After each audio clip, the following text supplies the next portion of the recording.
Hey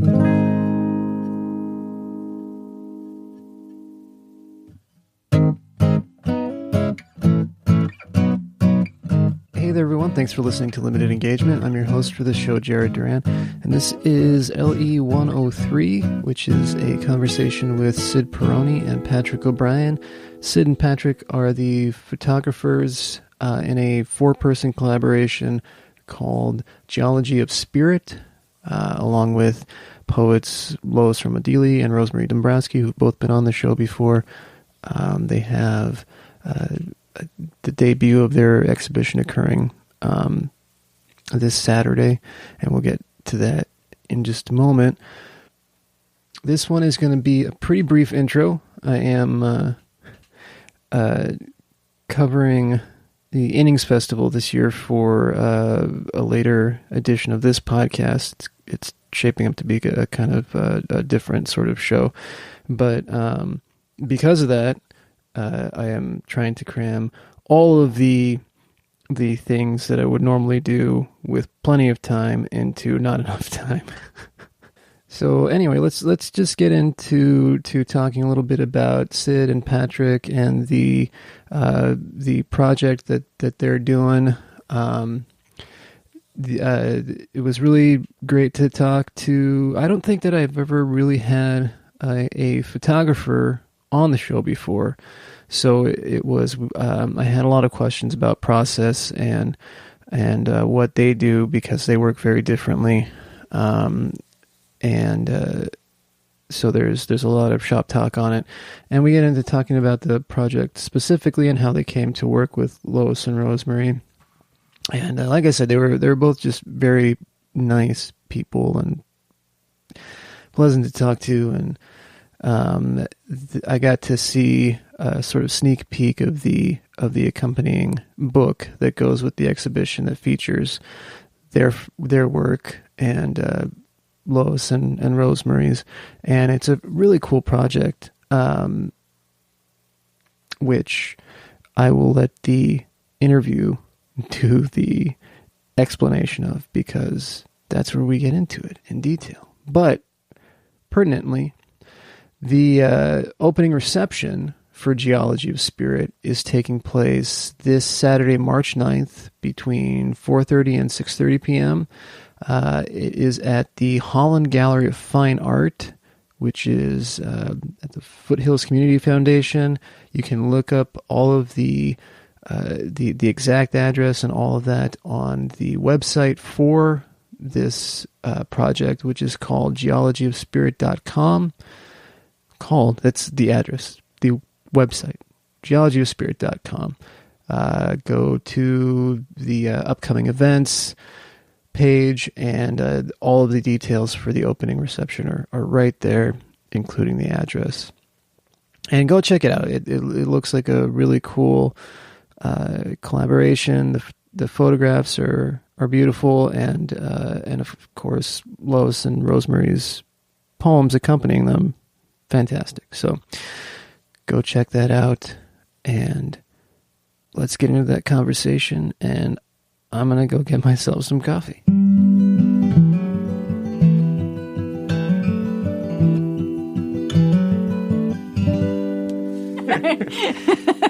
I would like to have that legacy. The Italian beer fortunes. Mm-hmm. Okay. Oh, so you guys are you guys both based in Cave Creek right now, or? I live in Maricopa County, north of Cave Creek, out in the hills. Okay. Cyd and I live in New River. New River girl. Gotcha. We're actually already recording. So, okay. Sorry, that's just kind of how I roll into things. Oh, good. So it's a little less formal. But yeah, I saw. I have known Rosemarie for a long time, and I became acquainted with Lois. Lois, yeah. Roma-Deeley. Thank you. A couple of years back, and then I saw this exhibition coming up, and I remember I talked to Rosemarie in December, and she mentioned this briefly during her interview as well. So I had this sort of on my radar, and then I was like, well, why not? I've talked to Rosemarie. I've talked to Lois. Why not talk to... I rarely talk to photographers, so... Well, we're kind of a strange breed. Cyd probably would best explain how this all came together. She was the person that initially created this thing that we're working on. Yeah, so it's been almost 2 years, actually. I sat down, early 2017. Cool. I sat down with the then director of the Holland Gallery of Fine Art, Nicolette Bonstetter. And so she wanted me to she knew I was a photographer, so she asked me to put together a photography exhibit. And we got to talking about it, and she said, well, what would that look like? And in our conversation, I said, well, you know what, I thought it would be really great to include poetry with it. I'd like to do something just a little different. Cool. And she was really enthusiastic about the idea, so it took off from there. And initially, it was going to be like maybe 12, 13 poets and photographers. And then pretty soon, I think in my discussions with Pat, came to realize that might be more like chasing cats. So was not where I wanted to take the show. So Patrick was I think the first person that came on board. I asked him to be a photographer, and we got to talking about it. And then I didn't have any experience at all with poets here in the Valley. I didn't really know where to start. And so I corresponded with Nicolette, and she again said, well, think big. So I said, okay. So I Googled poet laureate. And Rosemarie's name. And Rosemarie's name popped up, and I thought, oh, this is just a total long shot. So I did some research on her, was trying to read some of her poetry, and I was pretty excited. I thought, well, you got to try. Oh, yeah, so I tried, and she said yes. So at that point, we were 3. And she turned out to be such a gracious resource. We were, I mean, it was this serendipity. This, we really didn't know what to expect, and we started talking with her, and she just became such a outgoing, gracious person, and kind of helped us kind of get to the next step. She was, Rosemarie was immediately enthusiastic about the project. Cool. So, which made me all that much more excited about it. And then she presented us with a couple of options. So we asked her for a recommendation for another poet. And so she gave us several options of people that she thought would be a good fit for the project. Yeah, Lois is a great fit for this. Yeah. I've become familiar with her work. When I interviewed her on the show, meeting her through another poet friend of mine, Gia Oak Baker. And Gia was one of the people that we were also considering. That makes sense as well. I know her fairly well. And, she's a great person. She is. Yeah, they were all great. It was a hard decision, but it was one of the few times in the course of the last 2 years you and I have immediately agreed on something. And it was her. It was just like, Lois, yeah, Lois. So it just it struck a nerve, and it just fit. So I do want to come back to all of this, but I want to step back a bit and talk about sort of how you guys came out here, because the desert here is not your original home for either one of you. Yeah. And you guys, Patrick, you probably came the furthest east or furthest west from the east, and then you, Cyd, also grew up in an area that was much more lush than Ohio, right? Yes, than here. Right. So I'm curious if you guys can like take turns or something. Just kind of what brought you out here. Well, the story goes, it was really a broken heart for me. I was 26 years old and decided I needed to settle down, and the person I was seeing at the time decided that was not an option he wanted. So, and I say that laughingly now, so I read a magazine article about Phoenix and how cool it was because the grocery stores were open 24 hours a day, right? Because it was so hot here and people did their grocery shopping at night, and I thought, wow, that's really cool. That's where I'm going to go. So little did you know that at night the heat is still rising from the concrete. Yeah, exactly. So my parents were horrified, of course, but I thought, well, maybe I would go to Flagstaff because they still had seasons. And Sure. then everybody said, no, go to Phoenix because you'll have better job prospects. So basically, I sold everything I owned and came out to Phoenix, didn't know anybody, didn't have a job, and just made my home and life here since then, and happily met my husband. And it was the best broken heart I ever had. And I came, both my wife and I, Andrea Markowitz, my wife, my folks lived here in Glendale.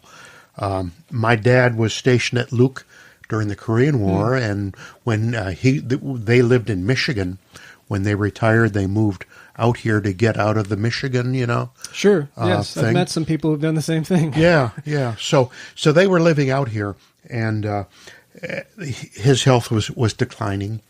I was getting into a position where I could retire early. I retired when I turned 55, and we picked up from Baltimore and moved our whole existence, kind of not knowing what we were going to be getting into, other than to be out here to help them. Sure. So we really reinvented ourselves. Coming out here to Arizona, the funny story is, we're sitting on their sofa. We would come out here during holidays and sitting and watching Wheel of Fortune or whatever it was, and I kind of elbowed Andrea. My wife says, we got to get out of here. We can't sit here on the sofa and watch Wheel of Fortune again. So we started wandering around the countryside in Arizona and literally discovered the town of Cave Creek because there was an art exhibit going on. And we said, let's just check it out. And we ended up, before I retired, buying a house kind of sight unseen over the internet, working with a real estate guy, with a thought that eventually we would retire and move out here. And that kept getting to a smaller and smaller time span. We eventually moved out here when I turned, as soon as I could retire. I was working for a publishing house in New York.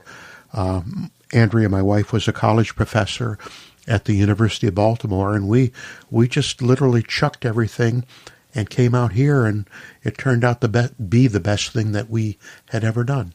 Do you mind if I ask which publishing company you're working Random for? House. Oh, so one of the big ones. Yeah. Well before it merged with Penguin. Yeah, exactly. Before it was purchased by another big conglomerate, the Bertelsmann, German corporation. So yeah, life had changed a lot in the publishing arena in a very short time. I worked for Barnes & Noble for 16 years. I saw a lot of the consolidation of publishers happening, and so forth. So I saw a lot of that change. Came in on kind of the tail end of the heyday of it before, it all shrank. Yep. Pretty much. Yep. And whatever isn't owned by European conglomerates is owned by CBS or something. Right. So.